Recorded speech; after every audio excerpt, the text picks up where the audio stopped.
Hey everybody, welcome back to my channel. So for today's video, I'm going to get myself comfortable, but for today's video, I wanted to take a break from, makeup, and I really wanted to talk about, what it's like after you have a baby. I've seen videos on YouTube where it's like 1 week postpartum check-in, 1 month, 3 months, 6 months, but I have personally have not seen a video check-in where it's, hey, you're 12 months after you've had a baby.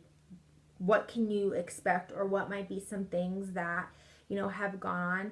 And I really felt that that is a video that's missing here on YouTube. And so I wanted to obviously fill that void. One thing about me, if I see something that's missing, I want to try to find a way to fill that gap. And so my video today is going to be all about my postpartum journey from the day that I had my son to right this minute. What have I learned?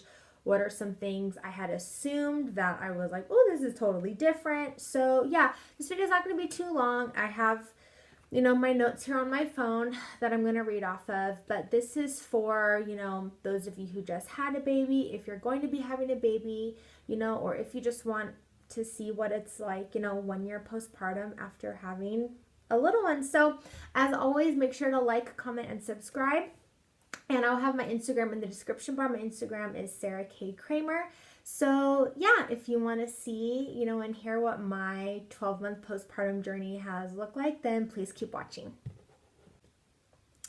Alrighty, so like I said, I have my notes here on my phone. First and foremost, I thought about this video when I did my, my get ready with me and 2019 goals check-in. That's when I had really got to thinking are there any videos on YouTube about 12 months after having a baby? I'm gonna see. So I did some research and I found, I think the longest postpartum period that I was able to find was 6 months. But from even 6 months to 12 months, a lot can change in that time too.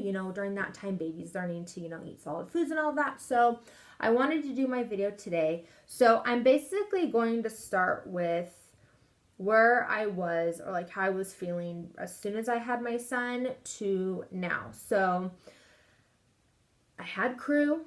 I had a super easy pregnancy. I loved being pregnant. I liked giving birth. I'm a weirdo. I did no meds. It was a bucket list item for me. I've checked it off. Baby number 2, give me all the meds. I want the cute pictures. More vanity purposes. But I felt so overwhelmed. You get directions for everything. I mean, you get directions on how to screw in a light bulb.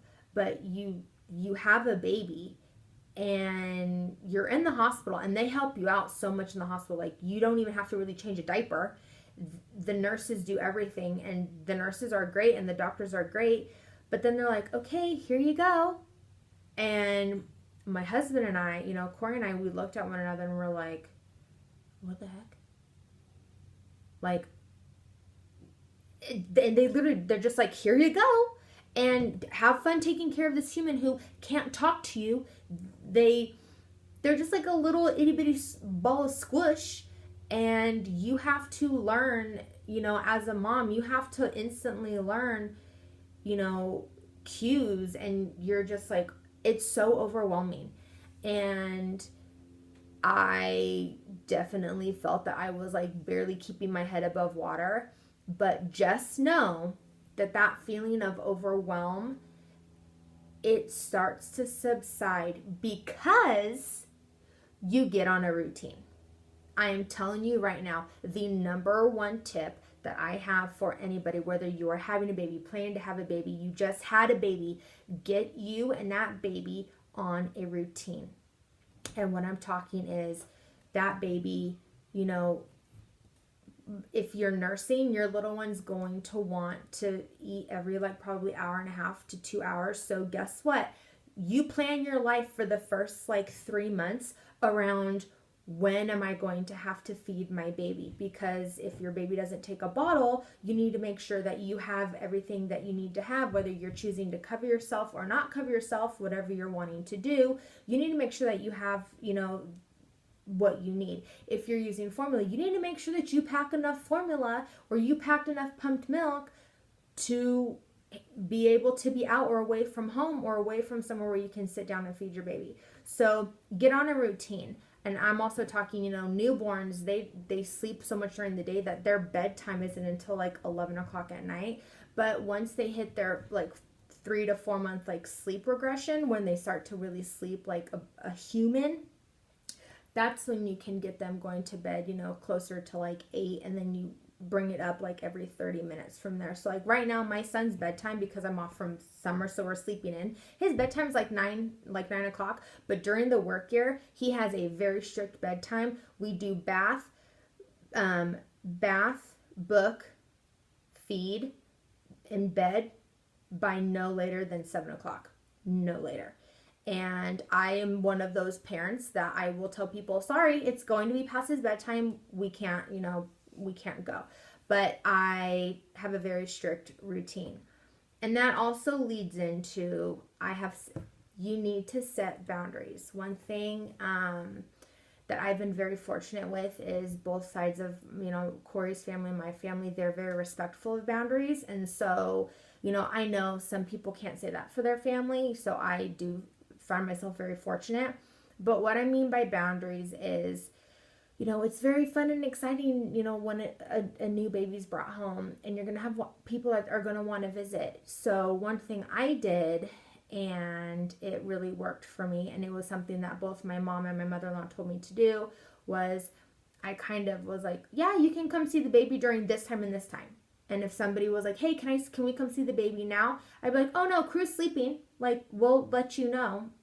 Because a lot of people, they forget that, baby's learning a routine and they're learning a new life and their surroundings, and it's the parent's responsibility to set that boundary. So always set boundaries. Also set boundaries for yourself, because this leads into my next point, which is self-care. This is something that I did not practice in the beginning, and it really got me to a pretty gnarly headspace. I would feel, and I said this in my Get Ready With Me, I would feel so guilty, like if I went to go take a shower. Even if I brushed my teeth and I left Crew, and if he started to cry, and if anybody had him, I was in my own head that this person's going to think I'm a terrible parent because I'm letting my baby cry. No, it is okay to brush your teeth. It is okay to shower. It is okay to wash your face.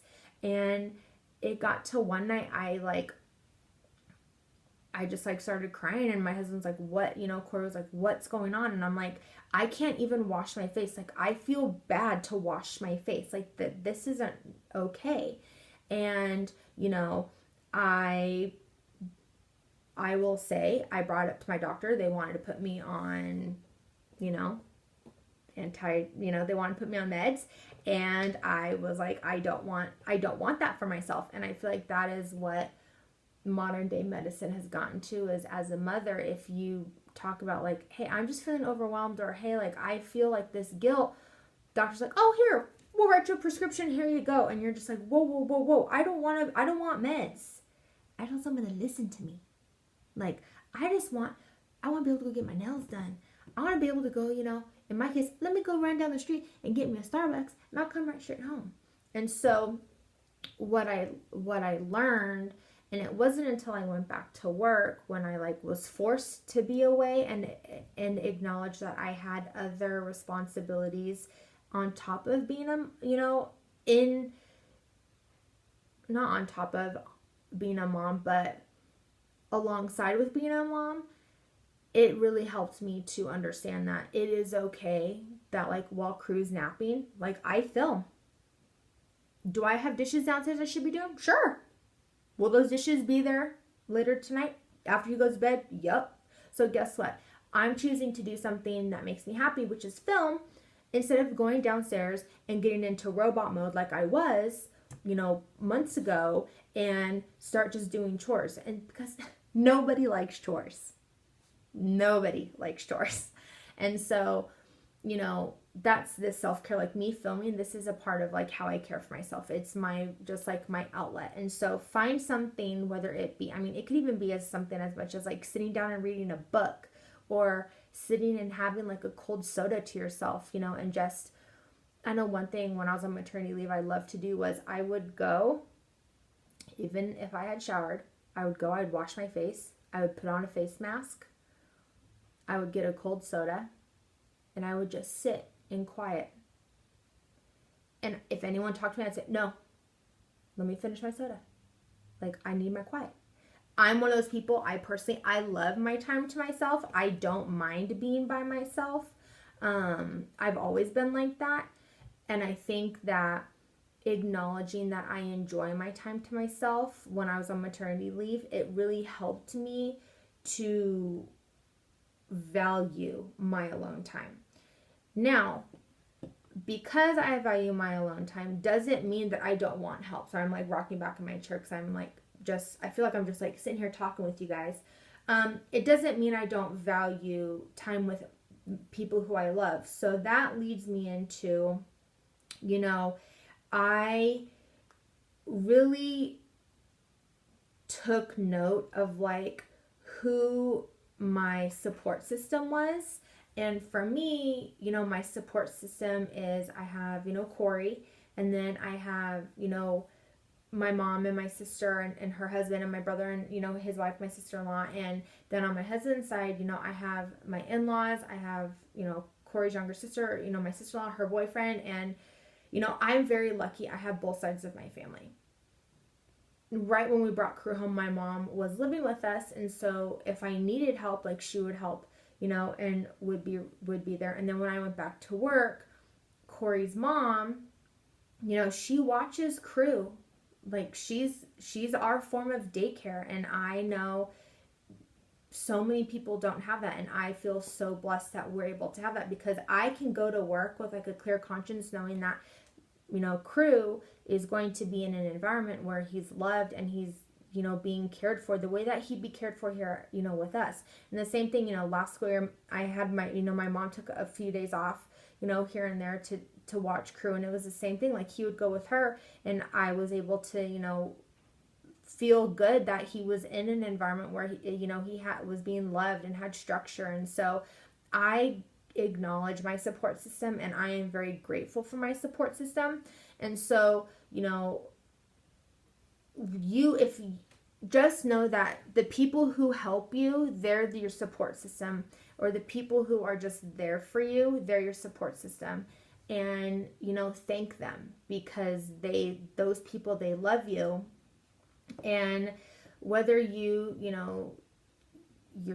married, you're, boyfriend, girlfriend, whatever it may be, the dynamic between you and your child's other parent, hopefully it's good terms, and just know that they're your support system as well. And if you and your child's, other parent aren't on good terms, then that's just how it is. But you are going to be able to have a support system outside of your child's other, their other parent. So just know it, because it could be in the form of a grandparent, an aunt, an uncle, of, a friend. Some of my girlfriends are, we would check in on one another, like, hey, how's it going? How's little one? Or, hey, is this like normal? Good Lordy, I would ask my sister-in-law, Amanda, all the time, like, hey, is this normal? And she'd be like, oh yeah, girl, that's totally fine. Same thing with my sister-in-law, Stephanie. She had my niece, 3 weeks before Crew was born, and I would ask her, like, hey, like, are you experiencing any of this? And she'd be like, oh yeah. Or she'd be like, oh yeah, I did. This is how I handled it. And so I really relied heavily on my support system. So just know, postpartum, you need to acknowledge who your support system is, and you need to keep, those people close to you. Next is,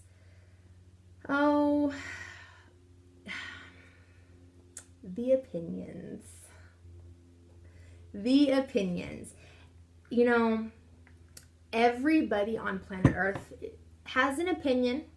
Everybody will have advice.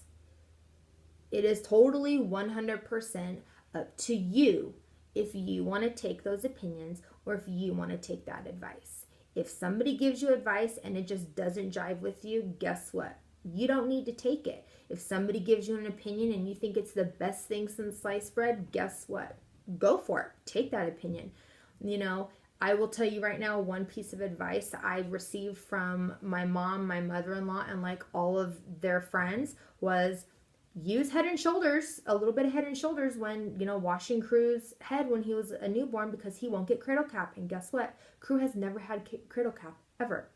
Okay?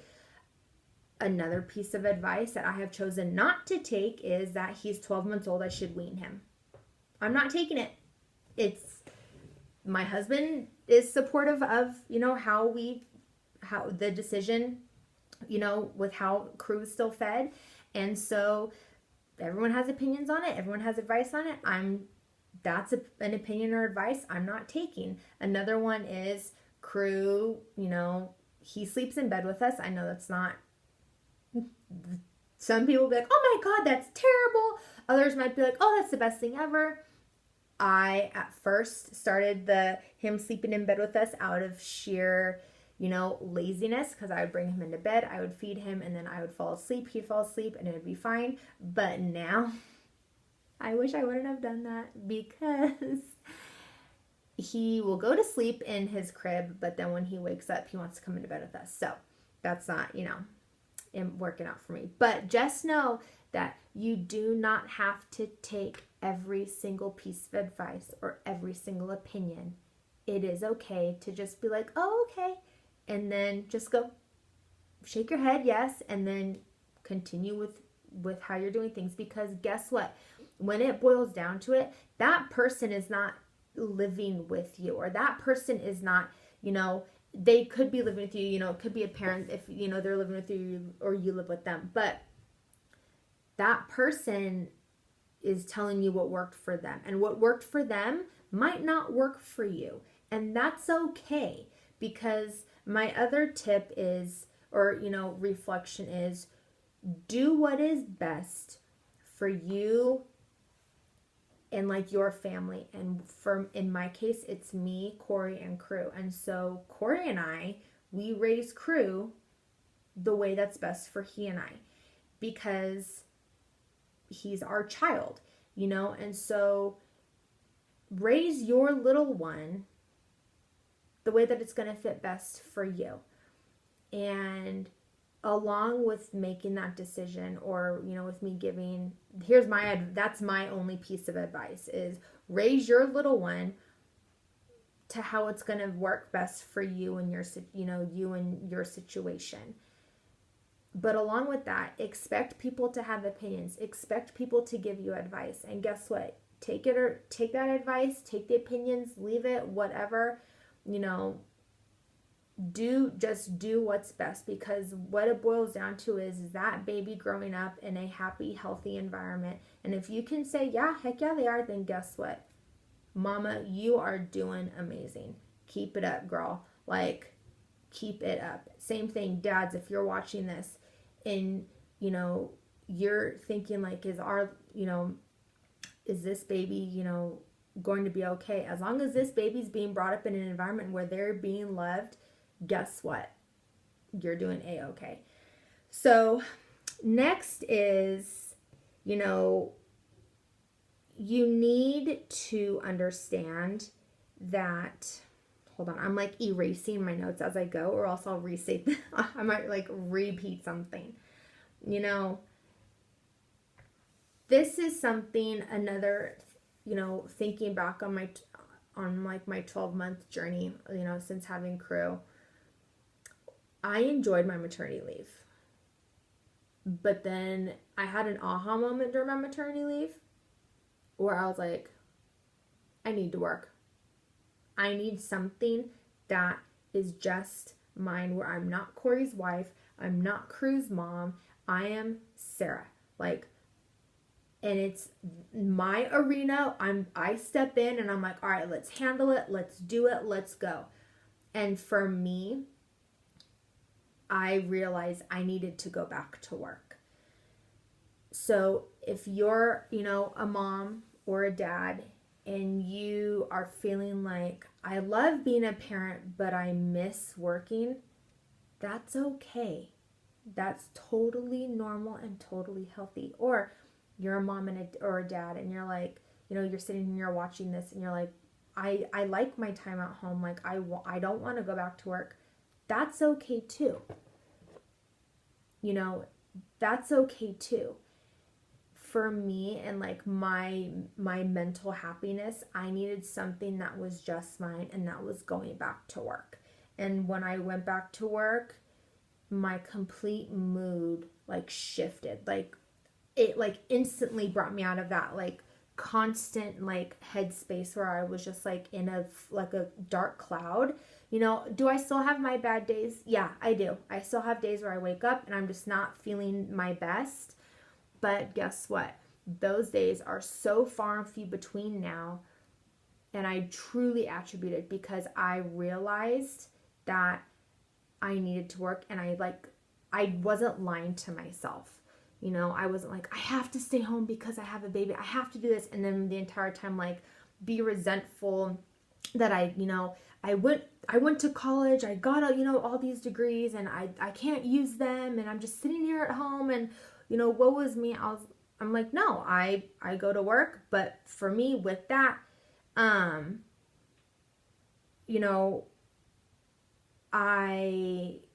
go to work.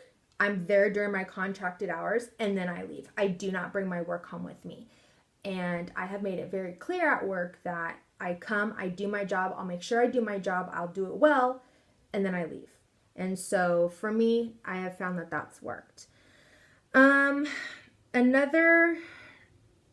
Another thing is, it took me a while, but the sooner you realize it, the sooner you might be a lot happier, is your life is never going to be the same.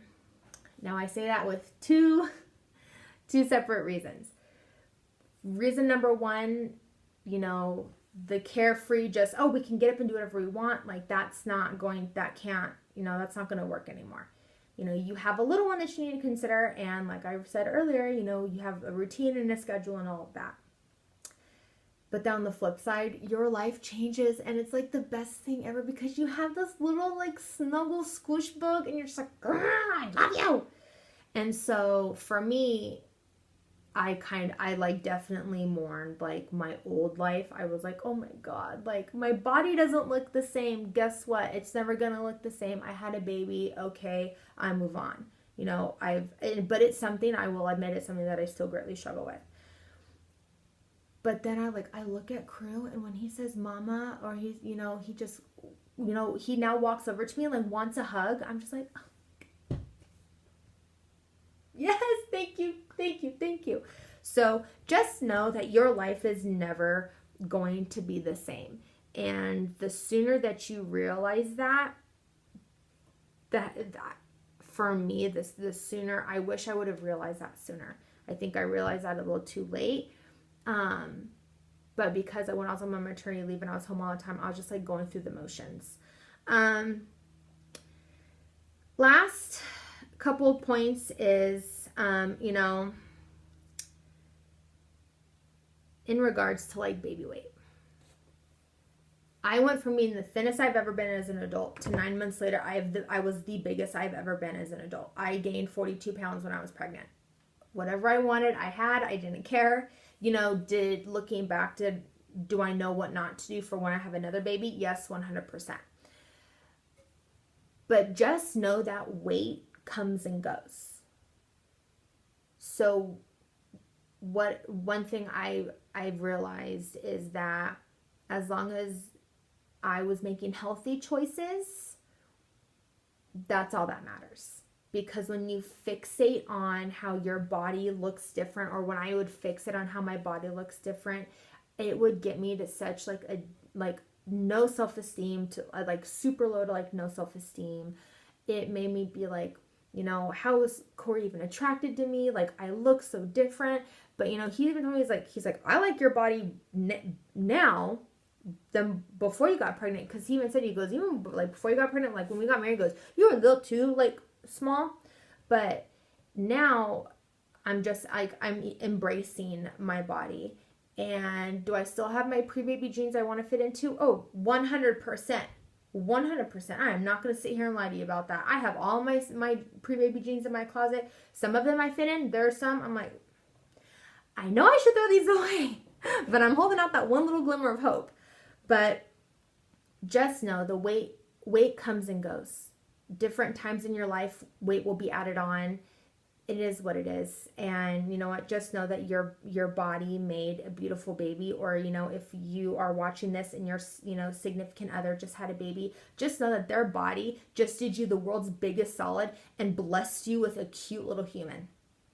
And you love those curves that your, you know, the mother of your child now has. Because guess what? Those curves, she has been granted the greatest blessing to grow a human and to grow life. And, you know, her body is, I'm sorry, but the female body is like a sacred vessel. And everybody should recognize that. Next couple of things is there's three tips. My last little reflection. Babies are going to cry. And guess what? Crying is their form of exercise. So if your baby starts crying because you put them down so you can go to the bathroom, that's okay. They're exercising their lungs. And it took me a very long time to understand this, but it's okay. They're exercising. Don't let them exercise for too long though, because then we're going to start to develop some trust issues. But if you put your baby down so you can go to the bathroom, or you can brush your teeth, or, you know, even make yourself a sandwich because you're the only one at home, guess what? Your little one's just getting some good old-fashioned exercise. It's okay. So a little bit of crying never hurt nobody. Last two things. Fed is best. Whether you choose to give formula, mixture of, you know, breast milk and formula, or you choose to do strictly, you know, breast milk, do you. Fed is best. So if you tried nursing and it didn't work out for you, not a big deal. You know, just make sure that your baby is being fed, and that you and, you know, your pediatrician are working together to get a game plan for how your baby, you know, the best way to feed your baby. So just know fed is best, and you're rocking it, mama. And last but not least, this is what I'm currently battling with. So now that I'm, you know, 12 months postpartum, you know, Crew he's not old enough to start potty training. He eats everything except for cottage cheese. One thing though that looking back, I wish I would have never done is bring him into bed with us to nurse him out of sheer laziness on my behalf. Because now he just wants to sleep next to me, and in the middle of the night we'll nurse, and it wakes me up. I don't get good sleep. So if you can try, don't bring your little one into bed with you to nurse. You know, I did so good, so good. I would wake up, I would actually go out, I would nurse him, and then, you know, or I would sit up in bed and then I'd change him, I'd put him back in. But once he got older and once he got bigger, honestly, I just got so lazy, and now it's a battle that I'm not winning right now, and I don't know how I'm going to conquer this battle, but just try to not be lazy, you know, feed them and then put them right back into bed. You know, he does have a pack and play on my side of the bed still. So yeah, just try to not bring your little one into bed with you, because like I said, that's a battle I am losing, and it sucks.